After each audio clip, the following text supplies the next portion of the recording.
Sutra Teratai yang menakjubkan, Bab 18, Jasa Kebajikan dari Turut Bersukacita. Sinfasyang Sutra Teratai, episode 1625. Tata gata dalam menuntun para makhluk akan berdiam selamanya seperti ini. Yang demikian atau tata adalah kedemikianan dari semenjak masa tanpa awal dulu hingga sekarang. Datang atau agata adalah bolak-balik ke dunia saha untuk menuntun para makhluk. Tidak pernah berubah semenjak dahulu kala, berdiam selamanya seperti ini, guna memberi pengajaran sesuai kapasitas dan kondisi dari para makhluk. Kita harus bersungguh hati untuk memahami, sering dikatakan Sakyamuni Tata Gata, masa lalu, masa sekarang, masa yang akan datang. Setiap Buddha yang telah mencapai kebudaan dipanggil Tata Gata. Demikianlah datangnya seorang Tata Gata. Masa lalu, masa sekarang, masa yang akan datang. Selamanya tidak berubah. Semenjak dahulu kala sampai sekarang tetap sama. Datang atau agata adalah bolak-balik ke dunia saha untuk menuntun para makhluk. Seperti demikian, semuanya datang ke dunia saha. Karena di dunia saha ini kebaikan dan kejahatan bercampur aduk. Penuh penderitaan. Makhluk hidup memiliki penderitaan yang parah. Sehingga para Buddha datang ke dunia saha, mempunyai satu tekad yang sama, yakni untuk menuntun para makhluk. Karena dunia saha adalah sebuah dunia yang perlu menahankan penderitaan. Oleh karena itu, mereka perlu bolak-balik atau datang dan pergi ke dunia. Maka tidak pernah berubah semenjak dahulu kala, berdiam selamanya seperti ini. Masa lalu, masa sekarang, masa yang akan datang, tetap sama menetap selamanya. Sekarang Sakyamuni Buddha, saat ini kita semua memanggilnya Mula Guru Sakyamuni Buddha. Jiwa kebijaksanaan Sakyamuni Buddha menetap selamanya. Sakyamuni Buddha menetap selamanya di dunia. Datang dan pergi tidak pernah terputus. Inilah Sakyamuni Buddha. Tidak pernah berubah semenjak dahulu kala, berdiam selamanya seperti ini. Kita harus sangat bersungguh hati untuk memahaminya. Demikianlah cara Dharma datang. Masa lalu, masa sekarang, masa yang akan datang. Semua Buddha tujuannya satu dan sama. Satu dan sama. Sama satu arah tujuan. Seperti demikian. Maka, guna memberi pengajaran sesuai kapasitas dan kondisi dari para makhluk, Buddha Sakyamuni sekarang ini merancang ajaran khusus untuk makhluk awam seperti kita, yang sesuai dengan kapasitas kita. Kita harus menghargai ini. Meskipun kita membicarakan bahwa kita jauh lebih dari 2000 tahun dari Buddha. Yang faktanya, Dharmakaya Sang Buddha bersifat abadi. Dharmakaya Buddha bersifat permanen, tidak berubah. Buddha Dharma bersifat abadi. Yang dikhawatirkan, Ananda yang menyaksikannya selama masa hidupnya. Dharma yang ditransmisikan, penyimpangan yang sedikit sekali. Ketika Ananda melihat hal ini, beliau sempat patah semangat. Ia sendiri pun mengoreksi para biksu tersebut. Tetapi para biksu kembali dan menanyakan kepada gurunya. Lalu guru mereka memberitahu mereka, Ananda itu sudah tua. Dharma yang lalu seperti yang saya katakan. Dengan begitu mereka tetap melanjutkan kesalahan mereka. Dengan ajaran ini, seperti yang sudah pernah kita diskusikan sebelumnya, maka sepertinya semua orang juga sudah pernah mendengarnya. Ananda berpikir bahwa saya masih hidup. Dan saya sudah pernah mendengar ajaran Buddha secara langsung. Mendengar tentang prinsip kebenaran secara langsung sebelumnya. Tetapi mereka mengatakan saya sekarang sudah meranjak tua. Bahkan ketika saya mengoreksi mereka, itu seperti tidak berguna. Jika seperti ini, maka apa yang dapat saya lakukan di dunia ini? Sama seperti Master Teacher yang bertanya kepada murid-muridnya. Saya begitu berusaha keras untuk mewariskan Dharma dan meneruskan karya tulis saya. Saya melakukannya dengan begitu serius. Seharusnya kalian juga dapat merasakan adanya sedikit Dharma. Apakah itu dapat membantu kalian? Saya berharap Dharma dapat diwariskan dengan tulus. Murid-murid ini malah diam dan tidak menanggapi. Oleh karena itu, Master Teacher sangat putus asa. Baiklah, kalian semua diam dan tidak merespon. menunjukkan tidak bisa mewariskannya dengan tulus. Jika demikian, apakah masih ada gunanya? Ini adalah cerita nyata. Master Teacher kali ini adalah tentang guru agung yang menyebarkan ajaran. Program ini sangat nyata. Setiap penggal cerita sepertinya sangat familiar. Karena saya pernah menonton Master Teacher, saya sungguh bersyukur. Bagaimana beliau mengabdikan hidupnya untuk Buddha Dharma dan dengan usaha keras menjalaninya. Dia juga memiliki atau merasakan masa putus asa, merasa bahwa dirinya tidak berguna lagi, merasa ingin menyerah saja. Hidup di dunia seperti ini. Oleh karena itu, Master Teacher meninggal dunia ketika berusia 60 tahun. Sungguh disayangkan. Buddha Sakyamuni hidup hingga usia 80 tahun. Ananda hidup hingga lebih dari 100 tahun. Master Teacher dapat beberapa ratus tahun kemudian setelah masa Buddha, dengan satu batin fokus menyusun Sutra Teratai, menyelesaikan penjelasan kata demi kata dari Sutra Teratai, makna mendalam dari Sutra Teratai, dan penghentian dan visualisasi agung sebagai pendukung. Di era tersebut sangatlah susah, merupakan era peperangan yang berkali-kali, menjalaninya sekali demi sekali. Semua adalah untuk menyebarluaskan Buddha Dharma. Semua adalah untuk mensistematisasikan ajaran Sutra Teratai. Sehingga kita hari ini dapat berkata, beginilah konsep dan semangat dari Sutra Teratai ini diwariskan. Untuk beberapa dekade, Master Teacher mencurahkan hatinya untuk menyelesaikan semua ini. Master Teacher juga mendedikasikan setiap pikirannya untuk berharap bahwa semua orang bisa menyebarkan Dharma dengan tulus sepenuh hati. Lagi dan lagi, ia mengarahkan mereka untuk tidak memakai Buddha Dharma untuk mendapatkan bantuan atau menjadi seorang yang pada akhirnya memutus benih-benih kebudaan. Ia mengarahkan mereka untuk tidak hanya terlihat seperti sedang mempraktekkan Dharma, tetapi pada akhirnya memutus benih-benih kebudaan karena mereka tidak bisa dengan tulus mewariskan Dharma. Pada saat itu, semua orang bergantung pada mendengarkan pembicaraan Dharma dan mereka menghormati Buddha Dharma. Jadi pada saat ini kita harus menggunakan Sutra Teratai. Cara bodhisattva yang diajarkan Buddha mempraktekkannya ke dalam tindakan nyata. Kita tidak hanya menanamkannya dalam pikiran kita. Mereka yang hanya membaca sekilas dan memahaminya berkata, sudah tahu, sudah mengerti dan sudah mengerti. Jika kita hanya tahu dan mengerti, maka bagaimana bisa bermanfaat bagi semua makhluk? Sang Tathagata datang ke dunia, berpergian bolak-balik, datang dan pergi ke dunia saha. Ada banyak penderitaan di dunia saha, ingin mencabut penderitaan makhluk hidup. Namun apakah bisa dicabut? Memiliki jalinan jodoh, orang yang kaya yang berada di zaman saat itu.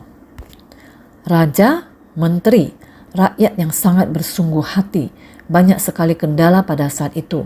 Semangat sejatinya diwujudkan dalam menyelamatkan penderitaan dan pencerahan. Ini semuanya masih belum terwujudkan. Saat ini waktu masih sangat terbatas, masih perlu mengandalkan banyak orang. Semua orang bergabung dan bersatu hati, memberikan bantuan untuk orang yang menderita langsung, menyelamatkan orang yang mengalami kesusahan. Seperti saya mendengarkan relawan bodhisattva berkata kepada pasiennya, memandikan rupang Buddha, satu demi satu pasiennya, menjadikan mereka sebagai ladang pelatihan para bodhisattva. Tubuh jasmani mereka. Kita menganggap mereka semuanya adalah Buddha, tubuh jasmani yang ternodai dan kotor. Mengabaikan semuanya, pelan-pelan mulai membersihkan dia. Demi dia memberikan, membasuh sehingga seluruh tubuhnya bersih.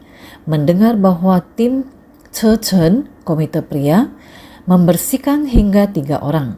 Saya sangat terharu meskipun mereka tidak membacakan sutra di sana.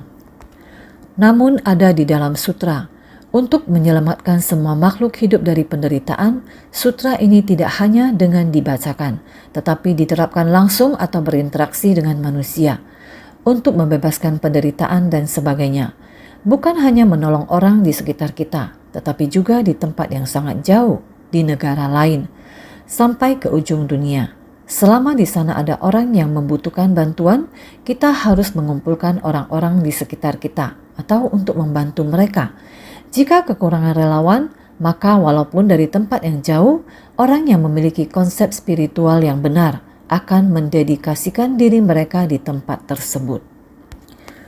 Kemanapun mereka pergi, mereka tidak pernah gagal menginspirasi orang lain. Dalam menyelamatkan orang, kita dapat menginspirasi masyarakat setempat, mereka yang mampu secara finansial, yang secara fisik bersedia mendedikasikan diri mereka menjadi benih bodhisatwa setempat. Inilah yang dimaksud menyebarkan dharma. Inilah yang dimaksud pencerahan. Di beberapa negara, dharma dan pencerahan telah disebarkan dengan sangat cepat. Hanya dalam waktu singkat, 1 atau 20 tahun, seluruh negara telah berubah, mengubah kemiskinan menjadi kaya atau spiritual. Semua ini jelas dalam sejarah kita. Ini adalah praktek nyata dharma para bodhisatwa. Jadi kita harus sangat jelas mengenal hal ini, terjun ke masyarakat untuk menyelamatkan makhluk hidup. Saat kita datang, saat kita pergi. Saat kita datang berarti kita mempunyai sebab dan kondisi di masa lampau. Berdasarkan sebab dan kondisi ini, kita datang ke dunia ini. Jika ini bukan karma masa lalu, bagaimana mungkin sekarang kita semua berbagi, spiritual, pikiran, dan jalan yang sama? Ketika kita dapat menggunakan penderitaan sebagai tempat pelatihan kita, ini menjadi jalan bodhisatwa kita, dengan menghubungkan dengan makhluk hidup yang menderita. Kita bisa mencapai hal ini ketika kita menjadikan ini sebagai tempat pelatihan spiritual kita, maka dimanapun ada penderitaan, kita selalu bisa mengurai pikiran kita agar kita tidak takut dengan bau busuk dan kotoran. Maka kita akan memperlakukan orang lain sebagaimana kita memperlakukan diri kita sendiri, seolah-olah mereka adalah keluarga kita sendiri. Pikiran seperti ini dapat mencakup semua makhluk hidup di dunia. Dengan mempraktekkan 3 aspek dari berdana adalah kosong. Ini seperti Tathagata, Buddha Sakyamuni, siapa yang datang dan pergi di dunia saha untuk memberikan makhluk hidup. Saha berarti bertahan dengan sabar. Dan dia berulang kali datang dan pergi. Di dunia ini yang harus dijalani dengan sabar. Mengapa harus ditanggung dengan sabar? Karena penuh dengan penderitaan. Para bodhisatwa harus bersabar dalam menanggung lingkungan apapun seperti ini. Untuk mengubah makhluk hidup, ini sungguh tidak mudah. Berdiam selamanya seperti ini, bahwa dia selamanya seperti ini. Setelah dia pergi, dia akan kembali lagi. Karena dia tidak takut menderita, dia mengakomodasi makhluk hidup. Karena kita banyak dan sulit diubah. Sama halnya seperti banyaknya relawan yang mengikuti pelatihan di provinsi yang sama, di tempat yang sama. Meskipun hanya sekedar tempat yang kecil, tetapi pada akhirnya terdapat 15 orang yang menghadirinya. Sekarang sudah diketahui, Ceci secara konsisten mengemban kegiatan untuk berkonsistensi, bersumbangsi kepada warga lokal setempat. Mungkin hanya tersisa 3 orang, bahkan mungkin hanya 1/5 orang. Semuanya sudah dilantik, tetapi setelah dilantik, dia kemungkinan akan menghilang. Pengabdian tulus berkontribusi kepada penderitaan masyarakat setempat, menyisakan 3 orang. Terlihat bahwa seseorang yang sudah senior pun masih tetap berkecimpung di Ceci, mendedikasikan diri dan terus melakukannya. Ini sangatlah tidak mudah. Jadi, kita hendaknya dapat saling menghargai dan mengasihi keluarga Dharma ini. Jadi di kehidupan ini kita hendaknya mampu bersungguh hati. Para bodhisatwa bagaimana dapat terus-menerus datang dan pergi. Namun sesulit apapun, itu tidak pernah sekalipun untuk berhenti. Para bodhisatwa pada bumi sukacita atau pramudita bumi yang melatih pintu dharma dari tingkat awal dan berhasil mewujudkan jasa kebajikan besar, mampu berdana di mana-mana kepada para yatim piatu, janda, serta orang-orang yang menderita akibat miskin, lanjut usia dan sakit. Kebijaksanaan dari para bodhisattva sudah setara dengan kebijaksanaan Buddha, mampu melihat jalan agung dengan jelas dan memasuki lautan kebijaksanaan yang berakhir pada tingkatan dan kebijaksanaan Buddha, sehingga memperoleh sukacita dalam Dharma dan mencapai tingkat pertama dari bodhisattva, bumi sukacita atau pramudita bumi. Para bodhisattva pada bumi sukacita atau pramudita bumi yang melatih pintu Dharma dari tingkat awal. Maknanya adalah bahwa bila hendak melatih diri, kita mesti memulainya dari semangat bodhisattva. Semangat bodhisattva adalah tidak gentar akan kesusahan. Bukan saja tidak gentar, bahkan sangat bersukacita. Ini disebut bodhisattva dari tingkat awal. Bodhisattva melatih diri, masuk melalui ajaran dari tingkat awal, maka kita sering melihat insan suci berkata, "Kamu sungguh pernah berkah." Sebetulnya mereka sangat capai dan sangat bekerja keras. Mereka masih saling mengucap, "Anda penuh berkah." Mereka menyebut penuh berkah, tetapi maksudnya adalah Anda telah bersusah payah. Ketika seseorang mengatakan Anda sangat penuh berkah, kita telah sama-sama paham untuk menjawab, "Oh, kita sukacita." Responnya adalah kita bersukacita. Maknanya adalah meskipun melakukan tugas sangat melelahkan, namun saat kita dapat menunaikan suatu tugas dengan baik, hasilnya bisa terlihat. Maka disebut sudah sempurna. Bersumbangsi adalah sangat melelahkan, namun misi kita adalah untuk selalu menyelesaikan tugas. Jadi saat relawan suci berkata, "Anda penuh berkah," Anda mesti menjawab dengan "Saya bersukacita." Demikian yang dikatakan oleh para bodhisattva. Bodhisattva yang sudah masuk ke dalam pintu Dharma ini sudah berhasil mewujudkan jasa kebajikan besar karena mereka bersukacita dalam tugas mereka. Meski sangat melelahkan, tapi mereka bersukacita. Mereka bersukacita saat sudah menyelesaikan misinya. Saya bersukacita. Saya sudah membersihkan apa yang mesti dibersihkan buat dia. Walau sangat capek, tapi tugasnya sudah selesai, maka saya bersukacita. Bila kita penuh berkah dan bersukacita, maka kita sudah berhasil mewujudkan jasa kebajikan besar, mampu berdana di mana-mana kepada para yatim piatu, janda, orang yang miskin dan menderita. Coba bayangkan, apa yang kita lakukan adalah berdana. Dana adalah tersebar luas. Dana adalah memberi bersumbangsi secara menyebar luas, sehingga disebut tersebar luas. Kita bantu adalah orang tua sebatang kara ataupun janda dan yatim piatu. Sangat banyak jenisnya. Dalam rumah tangga sering terlihat ibu single parent, sungguh sulit. Bagaimana caranya agar kita dapat membantunya? Sering melihat orang tua sebatang kara yang miskin dan sakit. Di sekitarnya tidak ada orang, sakit pun seorang diri saja. Tidak ada orang yang menjaganya. Asalkan tempat tersebut dapat dicapai oleh relawan suci, maka pasti akan dilakukan. Bukankah ini yang sekarang disebut sebagai perawatan jangka panjang?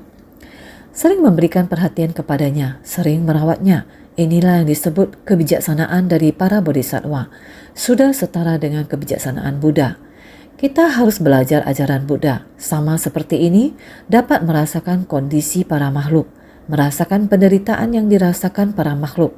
Ajaran bodhisattva ini yang diajarkan oleh Buddha, kita dapat melakukannya. Sehingga kebijaksanaan dari para bodhisattva sudah setara dengan kebijaksanaan Buddha.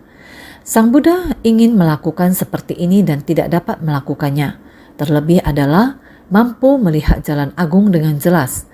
Pada pagi hari saat melafalkan sutra pasti ada. Aku berlindung pada Buddha, semoga semua makhluk mampu memahami dan menghayati jalan agung, membangkitkan tekad tiada tara. Aku berlindung pada Dharma, semoga semua makhluk mampu menyelami sutra Pitaka, mendapatkan kebijaksanaan sedalam lautan. Aku berlindung pada Sangha, semoga semua makhluk mampu memimpin orang banyak, harmonis semuanya tanpa rintangan. Yakni dapat dilakukan di dalam masyarakat, membawa orang-orang kepada ajaran Dharma Buddha yang benar. Setiap orang memiliki hakikat diri tiga permata. Hakikat diri sebagai Buddha, hakikat diri sebagai Dharma, hakikat diri sebagai Sangha. Meskipun belum meninggalkan kehidupan duniawi, hakikat diri sebagai Sangha adalah batin yang murni, tanpa nafsu keinginan. Inilah disebut hakikat diri sebagai sangha. Sila, samadhi dan kebijaksanaan dapat dipatuhi dan dilaksanakan oleh perumah tangga. Ketulusan, kebenaran, kepercayaan dan kejujuran juga bisa dijalankan, sama dengan menjalani latihan spiritual atau kehidupan sebagai seorang biksu. Jadi setiap pagi saat kita melafalkan 3 perlindungan, bukankah itu berarti kita hendak terjun ke masyarakat? Kita membimbing banyak orang, mereka yang menderita, yang tua, sebatang kara, tanpa tempat bergantung. Kita datang untuk menjadi sandaran mereka. Kita datang untuk membantu mereka. Dengan begitu, kita telah terjun ke tengah masyarakat. Terjun ke tengah masyarakat, segala bentuk kekhawatiran kita hadapi dengan lapang dada dan tidak mempermasalahkannya. Kekosongan dari 3 aspek dalam berdana setelah mengerjakan tidak berharap balasan apapun. Bersyukur, hati terbebaskan, sangat gembira karena kita telah membantu kesulitan yang dihadapi oleh orang lain. Senang melihat makhluk hidup dalam kedamaian, maka kita pun merasa bahagia. Inilah yang disebut kebijaksanaan dari para bodhisattva sudah setara dengan kebijaksanaan Buddha. Kebijaksanaan dari para bodhisattva sama dengan kebijaksanaan Buddha, telah mampu melihat jalan agung dengan jelas. Memasuki lautan kebijaksanaan yang berakhir pada tingkatan dan kebijaksanaan Buddha. Beberapa waktu lalu, saya membahas tentang mengubah kesadaran menjadi kebijaksanaan. Artinya kita mengubah segala keadaan yang ditemui dalam kehidupan sehari-hari menjadi kebijaksanaan. Mengubah kesadaran menjadi kebijaksanaan. Kita hendaknya mengubah kesadaran kita yang timbul ketika 6 akar indera bertemu dengan 6 objek indera menjadi kebijaksanaan dengan pengamatan menakjubkan. Ketika kita tidak memiliki nafsu keserakahan terhadap materi, tidak serakah akan ketenaran ketika melakukan hal yang patut kita lakukan, bersumbangsi tidak demi mencari kekuasaan, keuntungan ataupun nama.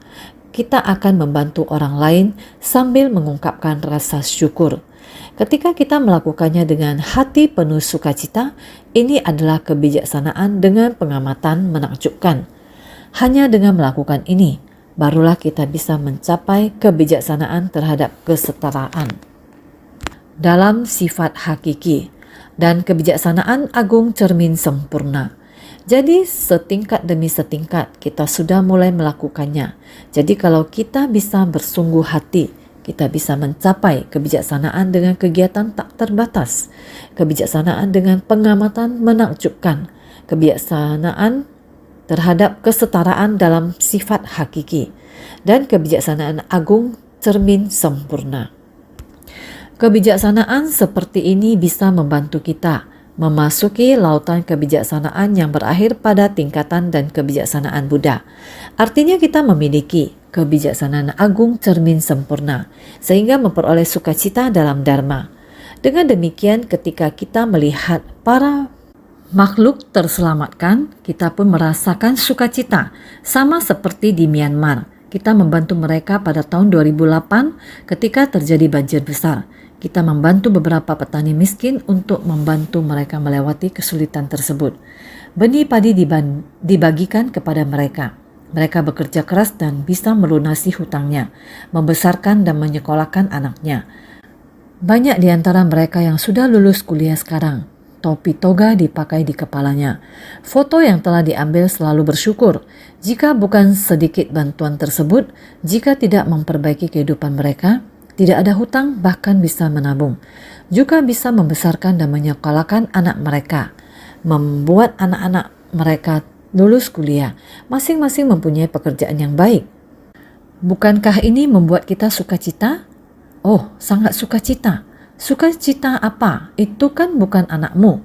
Bukan, karena bukan maka hatiku tidak ada kekhawatiran. Namun ikut bersukacita barulah jasa kebajikan. Jika kita bisa demikian, ini adalah kebijaksanaan Buddha, sehingga memperoleh sukacita dalam Dharma. Memiliki kondisi batin yang demikian baru dapat senantiasa bersukacita, sangat bahagia. Mencapai tingkat pertama dari Bodhisattva, bumi sukacita atau pramudita bumi. Inilah ikut bersumbangsi pada jasa kebajikan yang dilakukan orang lain. yang hendak dilakukan oleh kita para bodhisattva di dunia, mengikuti pengajaran dari Buddha, mengajarkan ajaran bodhisattva. Melakukannya berdasarkan mastap, ceci. Anda benar-benar menggunakan hati yang paling tulus dengan baik, bersedia bersumbangsi atas cinta kasihmu, maka Anda juga akan merasa sangat sukacita. Sukacita semacam itu jadi terus berkelanjutan, ikut bersukacita pada jasa kebajikan yang dilakukan orang lain. Ada banyak jenis makhluk hidup. Selain manusia, masih banyak jenis makhluk hidup. Semuanya memiliki sifat Buddha, memiliki kesadaran. Ia ada. Sebagian dengan pemikiran, sebagian tanpa pemikiran. Sebagian bukan pemikiran, bukan pula tanpa pemikiran. Sebagian tiada berkaki, sebagian berkaki dua, sebagian berkaki empat, dan sebagian berkaki banyak. Di antara sejumlah makhluk ini, terdapat seseorang dalam mencari berkah, memberikan barang-barang menyenangkan kepada semuanya sesuai dengan keinginan mereka. Sutra Teratai bab 18, jasa kebajikan dari turut bersukacita. Kita sebagai manusia, kita saat ini belajar ajaran Buddha. Ketika kita melihat orang lain berbuat baik, kita semua merasakan sangat sukacita. Kita bukan saja melihat orang lain melakukan perbuatan baik kepada satu sama lainnya, tetapi juga terhadap semua makhluk. Semua ini harus dapat tercakup dalam sukacita kita. Tidak peduli makhluk apapun juga, kita harus menghargai dan melindungi semua dengan welas asih. Ini berlaku untuk semua makhluk yang berada di alam yang berkesadaran, baik yang dengan pemikiran ataupun tanpa pemikiran. Manusia juga termasuk di dalamnya, juga makhluk di 6 alam nafsu. Alam di mana para dewa menikmati dengan pemikiran ataupun tanpa pemikiran. Bagaimana dengan manusia? Sebagian orang di dunia tinggal serasa di surga, dan sebagian lainnya tinggal bagaikan di alam asura. Alam asura di dunia berarti mereka tidak perlu khawatir lagi untuk kebutuhan materi. Mereka menjalani kehidupan penuh kenikmatan. Ada juga yang sangat pintar dan berpikir sangat jauh. Orang seperti ini tidak sedikit. Ada juga orang yang berpikir keras tetapi tidak mencapai apapun. Bahkan ada yang berpikir, apakah saya masih harus berurusan dengan duniawi? Mereka tidak berperasaan dan mengurung dirinya sendiri.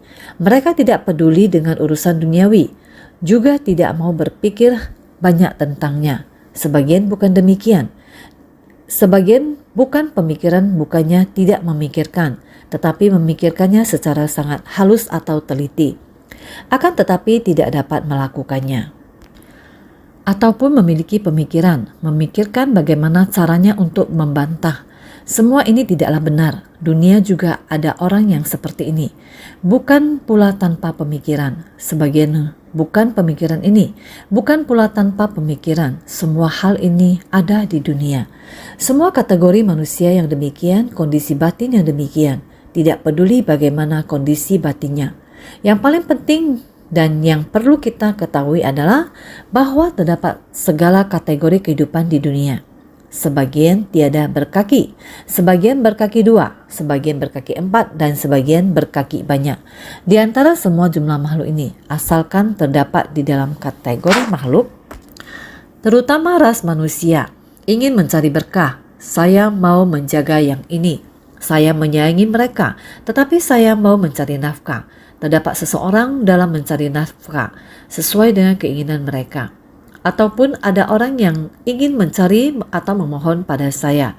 Saya telah dalam proses menciptakan berkah. Ada orang yang memohon pada saya. Apapun itu bentuknya, saya akan bersedia untuk menyumbangsikannya. Terdapat seseorang dalam mencari berkah memberikan barang-barang menyenangkan. Saya memberikan semuanya, kepada semuanya sesuai dengan keinginan mereka. Apalah demikian sesuai dengan kegembiraan atau sukacita para makhluk. Dengan demikian bersumbangsi. Juga ada orang yang seperti ini, menyayangi para makhluk. Semua permohonan pasti akan dikabulkan. Ada orang yang seperti ini. Inilah artinya dari naskah bagian ini. Jika kita hanya seperti ini mendengarkannya, mungkin semua orang tidak jelas, mengira telah membicarakan hingga bukan persepsi dan bukan pula non-persepsi.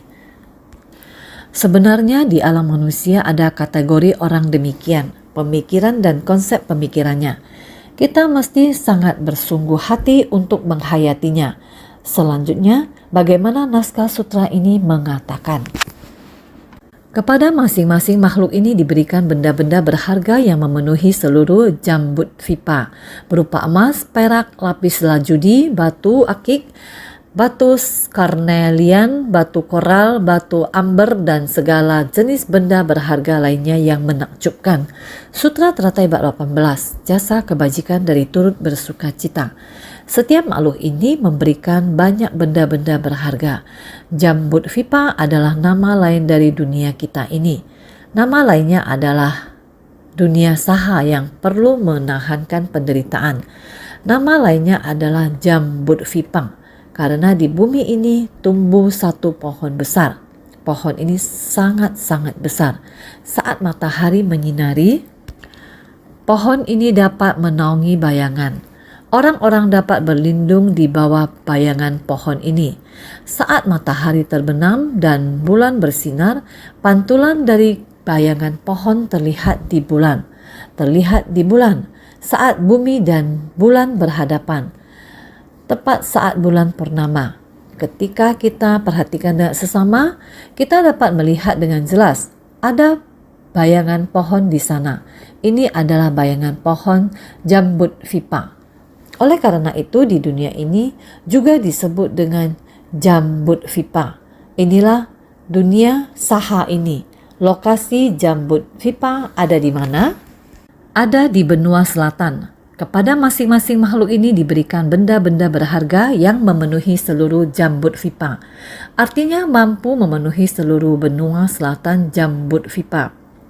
Di Gunung Semeru, di sekelilingnya ada 4 benua besar. Kita bukan berada di benua Purvavideha, juga bukan berada di benua Utara Kuru, juga bukan berada di benua Aparagodania. Kita berada di benua Jambudvipa, di dunia di mana manusia hidup. Jambudvipa ini penuh dengan berupa emas, perak, lapis lazuli, batu akik, batu karnelian, batu koral, batu amber, dan segala jenis benda berharga lainnya yang menakjubkan, merujuk pada barang mainan berharga. Disinilah tempat 7 mustika berada. Berupa emas, perak, lapis lazuli, batu akik, batu karnelian, batu koral, batu amber, dan segala jenis benda berharga lainnya yang menakjubkan, merujuk pada barang mainan berharga. Makna daripada 7 mustika ini, sebagaimana disebutkan dalam Sutra Asta Sahasri Kaprasna Paramita, baik sebatang dupa, sekuntum bunga, sebuah pelita, sehelai jubah, hingga sebidang kebun atau makanan dan minuman. Semuanya adalah perwujudan dari ikrar agung yang dibangkitkan secara universal demi semua makhluk. Kemudian segala objek yang terlihat ini, semuanya adalah ikrar agung yang dibangkitkan secara universal demi semua makhluk. Di dunia kita benar-benar sangat kaya. Di dalam sutra dijelaskan sebagai sebatang dupa, sekuntum bunga. Ketika kita memanfaatkannya, kita harus mempersembahkan dupa, bunga, lampu, dan pakaian pada Sangha Buddha. Hingga sebidang kebun atau makanan dan minuman, semua ini dapat dipersembahkan. Inilah yang paling dibutuhkan dalam kehidupan. Ada bunga dan rumput di taman ini. Pada masa Sang Buddha ada lampu di taman. Ada orang yang menyediakan minyak untuk menyalakan lampu. Ada yang menyumbangkan pakaian, hingga sebidang kebun atau makanan dan minuman. Taman yang luas bagaikan sesepuh yang kesepian dan Pangeran Jeta mempersembahkan kebun ini. Buddha sering membabarkan sutra di tempat itu. Ini merupakan hutan yang luas. Buddha tinggal di sana dan anggota Sangha tinggal di sana. Persembahan dari setiap orang juga sangat penting. Oleh karena itu, sumbangan yang paling dibutuhkan adalah harta. Semua yang dapat dipergunakan orang adalah harta. Oleh karena itu, semuanya adalah perwujudan dari ikrar agung yang dibangkitkan secara universal demi semua makhluk. Bersedia bersumbangsi, bersedia berdana kepada Sangha ketika Sangha membutuhkannya, dan bersedia bersumbangsi kepada orang-orang kesulitan yang membutuhkannya. Ikrar semacam ini, dia sangat bersukacita dan bersedia melakukannya. Maka dari itu, segala objek yang terlihat ini semuanya adalah ikrar agung yang dibangkitkan secara universal demi semua makhluk. Semuanya ini tidak bisa dilakukan oleh segelintir atau beberapa orang saja. Setiap orang yang melihat kebaikan ikut bersukacita dan saling mengajak. Dengan demikian, secara bertahap kita dapat bersungguh hati bersumbangsi. Dibutuhkan banyak orang agar bantuan ini dapat menjangkau makhluk hidup yang membutuhkan. Dalam bab kemunculan stupa mustika disebutkan, pada ketika itu di hadapan Buddha tampak sebuah stupa 7 mustika, tingginya 500 yojana, panjang dan lebarnya 250 yojana, muncul dari dalam bumi dan berdiam di angkasa. Juga disebutkan, pada ketika itu dari dalam stupa mustika terdengar suara keras berupa kata pujian. Bagus sekali, bagus sekali.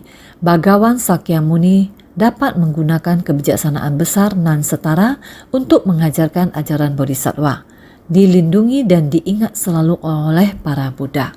Sutra teratai ini dibabarkan kepada persamuhan agung yang dilindungi dan diingat pada Buddha pada masa lalu adalah sutra teratai. Sekarang kamu membabarkannya untuk semua orang. Ini juga Buddha masa lampau yang memuji Buddha yang muncul sekarang, memberi kesaksian pada Buddha yang sekarang, sehingga muncullah stupa mustika. Buddha Prabhutaratna dari stupa, dari angkasa. Stupa ini muncul di angkasa, mengeluarkan suara keras untuk memberikan pujian. Memberikan kesaksian, walau telah mencapai kebudaan, beliau juga merasa menyesal. Sutra Bhakti belum dibabarkan, sehingga dia berikrar tempat di mana ada pembabaran sutra teratai, stupa mustika akan muncul. Saudara sekalian, semua Buddha memiliki ajaran yang sama. Ajaran dari semua Buddha adalah serupa, tapi belum terlaksanakan. Buddha Prabhutaratna masih saja menyesali diri. Hal ini belum terrealisasi, akan tetapi dia membabarkan sutra teratai di mana-mana. Dia pasti akan turut bersukacita dan memberi kesaksian. Ini terlihat pentingnya sutra teratai terhadap para praktisi. Saudara sekalian, dengan cinta kasih bersungguh hati, yang paling penting dari mendengar dharma adalah kita harus menggenggam waktu. Waktu tidak begitu panjang. Kita hanya bisa secepatnya melakukan ajaran Bodhisattva yang diajarkan Buddha. Tindakan Bodhisattva kita hendaknya melakukan, tidak bisa dilakukan segelintir orang, bersama-sama dilakukan oleh banyak orang. Ini bukan tidak bisa dilakukan, juga bisa menghasilkan pahala kebajikan yang sangat besar. Semua orang harus senantiasa bersungguh hati.